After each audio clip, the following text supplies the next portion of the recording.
Olá, gente. Professor Marcos Dalminiz, professor de arte, com o projeto Estuda Aí do Governo do Estado, junto com a Secretaria de Educação daqui do Maranhão, na plataforma Gonçalves que estamos aqui. E eu quero que vocês sigam a gente nas redes sociais, no Instagram e principalmente aqui no YouTube, porque tem muito material para vocês. E hoje a gente vai continuar com o material do segundo ano, para outro lado, que é sobre neoclassicismo. Para a gente poder falar de neoclassicismo, preciso colocar outras aulas que já estão na plataforma, que são o Barroco e o Rococó, perdão, o Barroco e o Renascimento, que já estão lá. Já explicar para vocês o que é o Rococó. O Rococó, ele é um período que algumas pessoas dizem que é o estilo barroco, que está na plataforma, que se tornou muito sofisticado, tornou-se muito sofisticado na França absolutista do século XVIII. Uma estrutura, uma escola de arte muito decorativa, muito elegante, né? Talvez a gente possa dever a isso o hábito de usar talheres, muitas curvas, muitos elementos decorativos, flores, arabescos, entre outras coisas. E aí o neoclassicismo vem para bater de frente com o exagero do barroco e esse ornamento exagerado do rococó. Neoclassicismo. Que período? A gente tem o início do século XIX, que é um século de muitas mudanças para a arte, e esse período de mudança, ele marca, eu tenho que falar para a gente poder entender, o neoclassicismo, o romantismo, o realismo, o impressionismo e o pós-impressionismo. O que seria neo, novo, clássico, as civilizações e as culturas clássicas. Quais são as civilizações e as culturas clássicas? Os gregos, os romanos e, posteriormente, o período renascentista. Lembrar que o Renascimento é o oposto do Barroco. Então, o que o Renascimento tem de características, o Barroco tem oposto. Então, o que fez ser o neoclassicismo? Um movimento artístico cultural do final do século XVIII, e início do século XIX, que reagiu diretamente ao estilo barroco, exagerado e religioso, e ao estilo rococó, exagerado e ornamental. Os princípios estéticos são da antiguidade clássica, gregos e romanos, e acrescenta aí também o tempero do Renascimento, que é uma releitura, uma reestruturação do classicismo. E que tem sua expressão máxima por volta de 1830. Então, ele vai até meados do século XIX, 1930, 1840, 1850, para que o romantismo comece a ganhar espaço junto com o realismo. Refletiu as mudanças que ocorrem no período marcado pela ascensão da burguesia. Deixar claro que essa ascensão da burguesia tem a ver com o racionalismo de origem iluminista, aquele pensamento onde o homem é importante e uma formação de uma cultura mais cosmopolita e profana, ou seja, a religiosidade do barroco, esse exagero dos processos da fé na arte, eles vão fazendo assim, ladeira abaixo. Então, profano é o que não é religioso. Cosmopolita é que pega não só a região, mas quase toda uma área inteira, com muita gente falando a mesma coisa. O neoclassicismo é tão importante que ele chega não só no Brasil, mas ele chega no Brasil, nas Américas de maneira geral, em uma série de fatores, na Escola de Belas Artes brasileira e aqui também em São Luís do Maranhão. Há um retorno à cultura da antiguidade clássica greco-romana na forma de edifícios que lembram muito templos gregos. As estátuas são muito alegóricas, são feitas para chamar a atenção, porque elas são releituras de estátuas clássicas gregas e romanas, e os temas são muito de pinturas históricas, feitas por encomenda. Por exemplo, quando a gente fala dessa obra, ela é tão perfeita que você... Professor, parece uma obra grega, mas não é. Parece uma obra renascentista, mas a técnica é muito mais elaborada, é muito mais refinada. Ela é tão perfeita que parece uma fotografia, levando em consideração que ela trabalha com um tema clássico, mesmo sem dizer o nome da obra, certo? E aí, essa mitologia, essa história grega e romana passa a ser a alegoria das representações. É elegante fazer um quadro grego. É elegante fazer uma estátua romana. É elegante. Vocês estão entendendo? Os valores. Ordem e solenidade. O tom era mais calmo, mais racional e, obviamente, a mitologia greco-romana pesa sobre a obra. Aqui, o Juramento dos Horácios, de Jacques-Louis David, um dos pintores mais importantes do neoclassicismo do século XIX, e a técnica que é utilizada é o desenho perfeito com linhas, e a cor ela é organizada estruturalmente para fazer parte da obra, ela não exagera. O papel da arte é levantar a moral e inspiração. O fundador do neoclassicismo é justamente este artista, Jacques-Louis David. Professor, o que é isso? Bom, para a gente entender o neoclassicismo no século XIX, é necessário entender que teve um gatilho, e o gatilho foi justamente isso que eu estou mostrando para vocês agora na tela. As escavações arqueológicas da cidade de Herculano e de Pompeia, que foram cidades romanas, que foram soterradas pela erupção do vulcão Vesúvio, não foi de lava que desceu, foram toneladas, né, de cinza em alta temperatura que cobriu a cidade toda. É como se fosse pó quente que criou essas estátuas a partir de corpos que já existiram. Os corpos explodiram, mas as estátuas ganharam forma a partir de como se fosse uma capa grotesca e absurda que mataram as pessoas, né? Aí você tem corpos petrificados da cidade de Pompeia por essa erupção. E o que isso tem a ver com o neoclassicismo?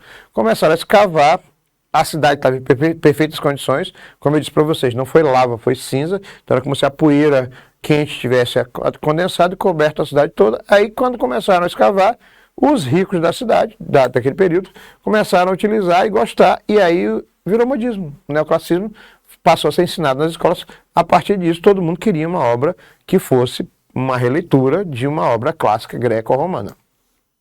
Bom, figuras importantes que, como eu falei para vocês, desse século, do século XVI do Renascimento para frente, a gente tem que trabalhar com nomes. São figuras que se destacam na pintura, na escultura, na arquitetura, na dança, no teatro e assim por diante. Jacques-Louis David, né? Realismo e exaltação do heroísmo. Ele desenhou a anatomia de toda a escultura antiga. Ele encontrava dizendo, quero trabalhar no estilo grego puro. Então é muito pomposo, muito clássico, né? Ele foi o pintor oficial do Império de Napoleão Bonaparte. E aqui está um dos muitos quadros de Napoleão, que era chamado de baixinho, mas não era tão baixinho, que ele tinha uns 67 mais ou menos. Mas ele praticamente está do tamanho do cavalo. Não sei se dá para prestar atenção. Por quê? Porque ele é o imperador, então ele tem que parecer gigante, né? Jacques-Louis David é o pai do neoclassicismo, só deixar claro. Dominique Ingres, né, ou Ingres, a gente pode chamar de Ingres, mas a pronúncia seria Ingres, quase não sai. Ele foi aluno de David na primeira metade do século XIX e a arte virou uma pintura, no caso dele, entre dois pintores franceses. Um neoclássico, Dominique Ingres, ou Ingres, e o outro romântico, Eugène Delacroix, ou Eugène Delacroix. O Ingres, ele é um exímio desenhista, desenhava muito bem e retratava figuras públicas da sociedade. Essa aqui é a Vênus Anadyomene, né? O interessante é que algumas imagens do Ingres são praticamente fotografias, de tão perfeita que a técnica é. Deu para perceber que a temática uma das temáticas principais da obra dele é o corpo da mulher em várias impressões e ângulos, braços, seios, órgãos genitais, cabeça, mulheres juntas. E ele tem um gosto mitológico bem exótico com temáticas que são ali da região do norte da África, do continente, Argélia, entre outros. Aqui, um dos quadros mais clássicos de Ingres, a Banista de Vauxhall, que vai ser representada outras vezes em outras obras, porque ele pegava essas mulheres que guardavam no caderninho e ia colocando várias delas nas suas obras. Exercitando rapidamente para a gente poder fixar o que eu falei. Foi considerado o mais fino desenhista e, em seguida, a David, na primeira metade do século XIX, tornou-se conhecido em função de seus inúmeros nus femininos. Entre eles está o quadro O Banho Turco, que é esse que eu vou mostrar para vocês, onde ele coloca todas as mulheres, né, várias mulheres que ele desenhou na mesma obra, né? Elas não estavam juntas. Ele vai pegando o rascunho dessas mulheres e vai colocando. Ó, a Banista de Vauxhall que eu mostrei para vocês. Ela está aqui em primeiro plano, né? Agora ficou fácil, né? De quem é essa obra? Dominique Ingres. Deixar claro que Jacques-Louis David, a letra A, é neoclássico. O Dominique Ingres, ou Ingres, letra B, é neoclássico. Os dois outros a gente vai falar na outra aula sobre romantismo. Delacroix e Francisco José Lucientes e Goya. Falamos de dois pintores, porque tem uma gama gigantesca, tem muito assunto para poder falar. Vamos falar da escultura neoclássica. Bom, a rigor, as estátuas são muito estáticas, né? Mas cria-se uma noção de dinamismo e uma sutileza nos gestos e movimentos, com uma suavidade que é clássica. Ou seja, eles vão refazer estátuas gregas e romanas. Há um equilíbrio entre o naturalismo e a beleza ideal, levando em consideração que essa beleza ideal é grega, né? O padrão harmônico. Posições e corpos bem estudados. A estátua normalmente é de mármore, né? Pedras brancas, mármore branco, e os temas variam. Heróis uniformizados, mulheres envoltas em túnicas, muitas túnicas, crianças conversando com filósofos, situações da mitologia grega, entre outras coisas. Este aqui é Jazão e o Velino ou Velo de Ouro, do Bertel Thorvaldsen, né? Pode ver que existe, lá vai meu óculos, pode ver que existe uma delicadeza na forma como a estátua é colocada. É uma posição, parei, vou tirar foto, fazer isso aqui, bem pomposo mesmo. Na época de Napoleão, as estátuas equestres, ou seja, de cavalos e de bustos, eram muito comuns. Por quê? Por causa do próprio Napoleão. Movimentos e posições reais do corpo, um certo realismo psicológico, uma expressão pensativa e melancólica, sem exagero emocional, certo? Aqui, do Canova, já tem uma dinâmica maior. Mitologia clássica, a obra dele, né? Mármore branco, posições elegantes, muitos personagens dinâmicos, eles são esculpidos com muita meticulosidade e a anatomia perfeita. Gente, o Teseu e o Centauro é um negócio fabuloso. É a pedra isso aqui é pedra de mármore. E aí ele vai colocando na hora que o outro mata e ele é como se ele congelasse o movimento em pedra, literalmente. Jean-Antoine Houdon, ele vem do Rococó, mas ele tem uma influência muito grande do neoclássico. Bustos e retratos. Então ele vai fazendo estátuas de bustos de pessoas famosas. O estilo é puro clássico greco-romano. Napoleão Bonaparte, George Washington, Diana, a caçadora que vocês estão vendo, exibindo uma elegância ímpar, né? Essa que é a obra do Houdon, que faz a transição do Rococó para o neoclássico. Arquitetura neoclássica. Vamos fazer um pacote de arquitetura neoclássica. Pegue os elementos gregos, colunas, frontão, captéis, escadas. Pegue os elementos romanos, né? O pórtico, os arcos, as abóbadas e as colunas. Agora misture com a matemática e a técnica mais geometrizada do Renascimento. Bate tudo e você tem um prédio neoclássico. Eu vou mostrar primeiro a imagem, depois eu volto. Professor, eu já vi isso aqui. Lembra muito Pois é, tem muitos prédios desses espalhados pelo mundo, mas principalmente desse lado das Américas. A Casa Branca, ela tem um elemento neoclássico muito presente. Aqui em São Luís, o Teatro Arthur Azevedo, o Palácio dos Leões, tem elementos neoclássicos, mas não são os únicos. Eu estou falando de São Luís do Maranhão. Edifícios grandiosos, uma estética racionalista, apesar de ser muito grandiosa, e ainda hoje possui a mesma função. Se ele foi feito para ser um palácio, ele é um palácio. Pórticos, muitas fachadas grandiosas. Colunas colossais, frontispícios à entrada, né, a fachada, triangulares, os frontões, colunas, ou sem capitéis, ou com capitéis, decoração de guirlandas, que é aqui, tipo aquela do Natal, cheia de flores, e rosetas, uma rosinha aqui no alto da coluna e assim por diante. Então, há um elemento decorativo muito elegante, muito refinado para o padrão da época, né? Hoje a gente acha exagero. Aqui as cidades vão se adaptando às construções gigantescas com as características clássicas. Aquilo que eu falei para vocês, eu vou desenhar aqui para mostrar. Ó, isto aqui é perdão, deixa eu botar meu lápis bem aqui. Isso aqui é a abóbada, certo? Isso aqui é o frontão. A fachada com as colunas a gente chama de pórtico. Vou mudar a cor aqui para mostrar as colunas. Eu estou me divertindo com isso, não vou mentir. Cadê minha cor? Vou botar um verde. Coluna, coluna, coluna, coluna, coluna, coluna, escada, escada, escada. Aí mistura mais elementos decorativos de janelas e portas, a gente tem o que a gente chama de frontispício ou pórtico, né, que seria a fachada. É uma característica, né, muito peculiar do neoclassicismo. E você tem essa referência, né, ao longo de vários lugares. Exercitando número 2. A arquitetura neoclássica, de uma forma geral, foi marcada pela simplicidade para os padrões da época e, em alguns casos, percebe-se uma maior influência romana monumental. Em outros, sobressaem as características gregas, ou mais colunas, ou mais abóbadas, ou mais arcos. Qual dos itens a seguir foge dos parâmetros da arquitetura neoclássica, o que não era usado na arquitetura neoclássica? Letra A, colunas gregas. Letra B, uso de arcos romanos. Letra C, características renascentistas. Letra D, colunas egípcias. Então, aqui fica fácil. Eu não citei momento nenhum. E o estilo clássico original são gregos, romanos, temperado com essa característica renascentista. O dos egípcios não tem nada. Teatro neoclássico. Já falamos de pintura, escultura, arquitetura, vamos falar de teatro neoclássico. O que é o teatro neoclássico? Ele é uma elaboração mais sofisticada e mais específica a partir das ideias do iluminismo racional, equilíbrio, racionalidade, equilíbrio e harmonia proposto pela estética vigente. Então, esse teatro, que vai se estender até o século XIX, até a metade do século XIX, ele tem uma fundamentação básica na Antiguidade Clássica, onde você tem necessidades sociais, políticas e culturais que os gregos já utilizavam. Então, quando a gente fala de teatro clássico, a gente está falando de uma normatização do que era feito. Então, existem mais ensaios, as atrizes, as mulheres que participam, que até então era proibido, a não ser na comédia dell'arte, que ela é itinerante, então a igreja não tem como controlar. Inicialmente, eram só meninos adolescentes que faziam papéis femininos. Aí as mulheres no teatro neoclássico, que seriam a comédia francesa, o teatro e a tragédia alemã, elas começam a representar.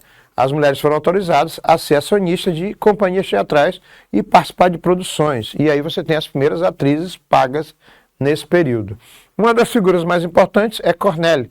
Ele modificou os enredos, um francês, modificou os enredos emprestado de autores espanhóis. Melhorou os enredos com a disciplina religiosa dos jesuítas e a política dos maquiavelistas.